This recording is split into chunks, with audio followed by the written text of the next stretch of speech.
Alrighty, Rue, what is up? My name is Lena Zuzar, and today I am going to give you my best attempt at a online theater critique. Ooh. Okay, so the show that I've decided to critique today is The Children. It was shown to us, my theater class, my Toronto Culture Theater class, at the Canadian Stage in Toronto. The show was written by Lucy Kirkwood and it was directed by Edna Holmes. Just to give like a quick overview of the plot of this show. Basically, there are three childhood friends, two of which are who are married, and they are reuniting after there has been some sort of nuclear explosion is what I got from the play. So it's kind of set in a post-apocalyptic world, okay? So some sort of natural disaster has happened to these people, and now it's them kind of living their way through life after something so tragic and so drastic has happened to them. The play is great in the sense that it shows a very realistic version of a family that is just trying to get by after something so tragic happens. The actual setting of the theater was brilliant. The stage itself was so well done. Everything just looked so realistic. The way that they had the mini fridge in the kitchen because they don't have full electricity yet. The time when they mentioned that they can only use water at certain points because, they don't have water all the time considering the natural disaster that just happened. The fact that they light candles in the room. The fact that they literally had salad on their plates when they were eating. Everything was just very realistic in terms of the actual set, which I found very, very impressive. And it made watching the actual production feel so much more realistic. Now we're gonna get to the scary part. As I mentioned before, although the stage and the actual presence within the theater was something that made me feel like I was, living through these people's experience. Let's just talk about for a quick second that tension in the room, okay? You step into the show, and the first scene of the show is a woman who we do not know who she is yet, and she has a bloody nose, okay? So like she has blood in this napkin that she's holding to her face, and she's got blood on her shirt, and there's like this really odd like music in the background, and I'm like, oh boy, what did I get myself into? I was just very confused, and I felt a big sense of unease. Which, it was cut off pretty fast. That moment, still comes in, which is her friend, played by Laurie Patton, and she comes in, she's like, oh no, Rose, which is played by Fiona Reed, the woman with the bloody nose. I'm so sorry I hit you, you just kind of surprised me when you walk into my house. Really. This wasn't the only moment, though, in the show that gave us this sense of just budding tension. Like, the entire show, you just can feel the tension slowly rising. With every little thing that happens, it's just like there's this build of tension, and it like rests right on your, like in your chest and like on your shoulders. Like basically these people's worlds have just been completely destroyed. They had to move their homes, they had to move their lives. Most of them lived around this nuclear power plant that they worked at, and it was destroyed, and there was a nuclear explosion, and everything's different now, and that causes tension in itself. Like, obviously there's this big budding problem in this show, and you can feel it as an audience member. Especially, I know for myself, as an audience member watching these three characters interact, I could feel that pressure that kept building and building in the show. I mean, there are so many things that are going on. Like I mentioned before, the fact that they're in a post-apocalyptic world, the affair that's happening between Rose and Robin, who is played by Gordie Johnson. Can we just talk about how every time Hazel leaves the room, these two just like start making out, or like the sexual tension is like, whoa, it's like there in your face. And yet, at the end of the show, the tension doesn't break. There's no break of tension. Let me explain a little further. At the end of the show, which is when I thought, okay, here we go. We're going to get this break of tension. I'm going to feel relieved after this now. Finally, after all the shit that's been going down, there was nothing. There was a moment where Hazel and Rose are doing yoga. And Robin is kind of sweeping away at the leak from the toilet, I believe.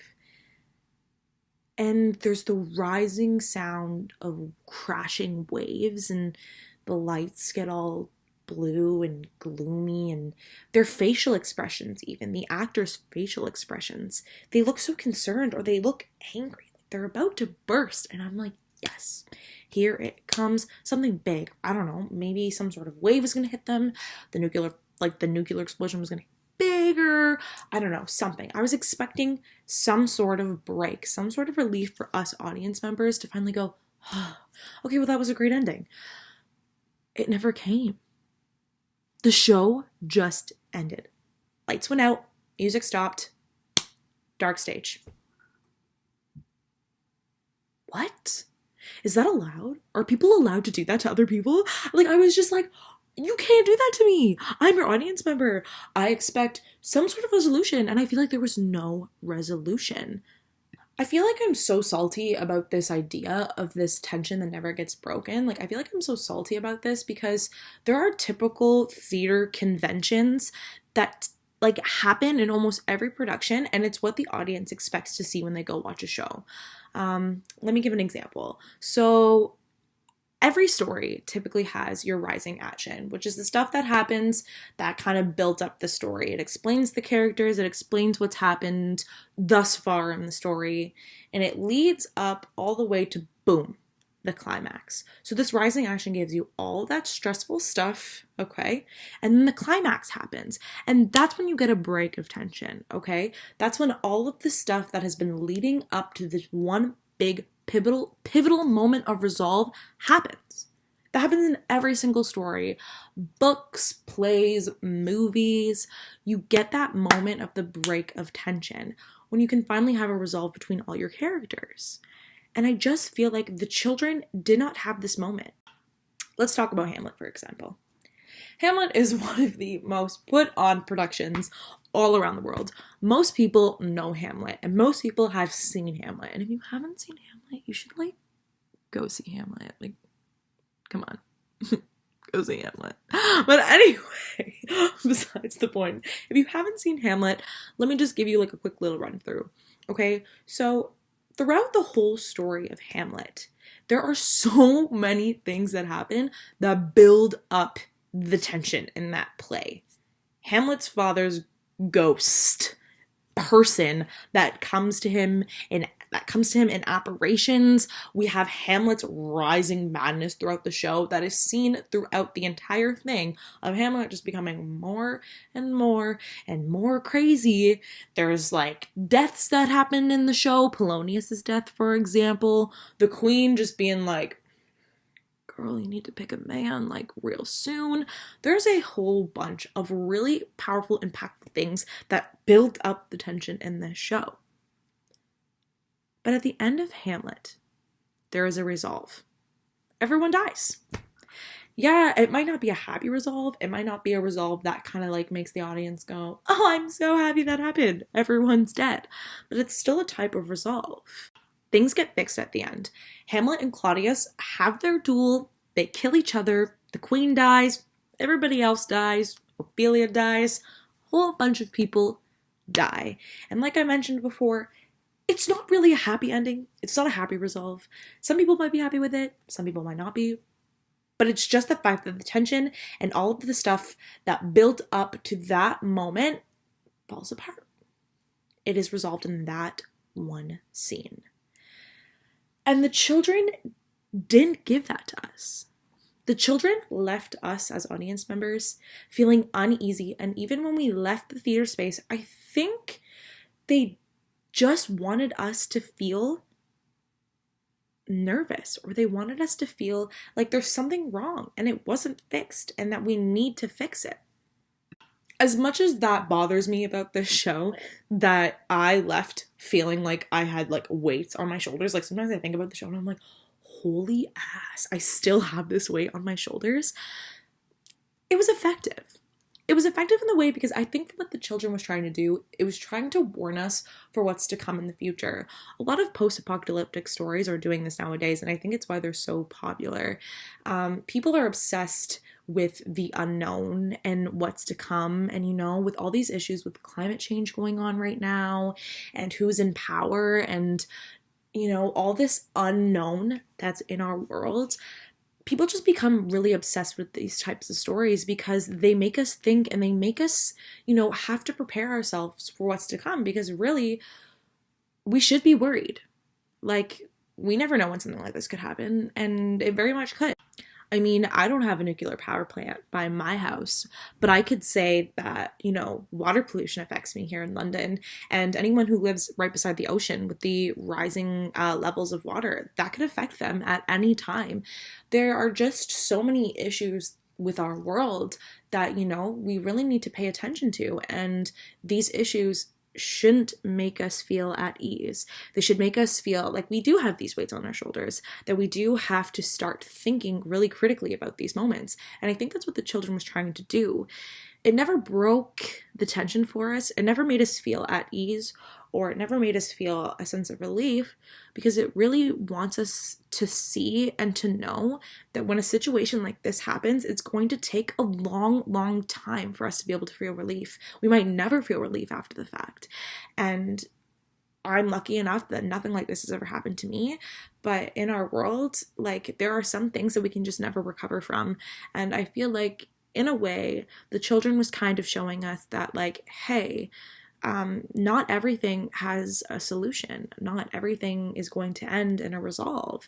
Sometimes you have to keep pushing through, and yeah, it might feel uneasy for you and it might be uncomfortable, but it's just something that you have to go with. And it might be your fault, it might be the world's fault, it could be anybody's fault, but it's still something that we as people have to push through, because we never know what's going to happen. So although the children did not follow the typical conventions of theater, which is, like I said, there is an expected resolution at the end of the show, I think, and it really irked me. Oh, it irked me so bad. I'm thinking about it right now and I'm like, oh, fuck. It's effective. At the end of the day, it's effective. And you know what? I really, really do give credit to both Lucy Kirk and Edna Holmes for making me feel so uncomfortable during your production. As simple as the story was, it really took home. It made me feel uneasy. And yeah, theater is supposed to give you a resolve, but it's also supposed to make you feel. And this show really did make me feel. So I can give kudos to them. Also, kudos to the actors, because they did a fantastic job of playing these three childhood friends. They also just created this huge atmosphere of immense tension. Like, can we just talk about when Hazel and Rose finally got it out of each other that they didn't actually really like each other? You could tell that it was there the whole time because they were so awkward with each other, but when it came out, it was brilliant. It was absolutely brilliant. So I can give kudos to this show. As much as it made me feel uncomfortable and it made me feel like, am I really watching a production right now? Like a typical production, which honestly, I wasn't. And I'm glad that I can come to that conclusion now and see that they had a purpose behind it and they just wanted to be a little different. And I can appreciate that. So that's my spiel. That's my 411 on the children. Whoop-de-doo. I hope you enjoyed my very casual yet hopefully informative review of the children.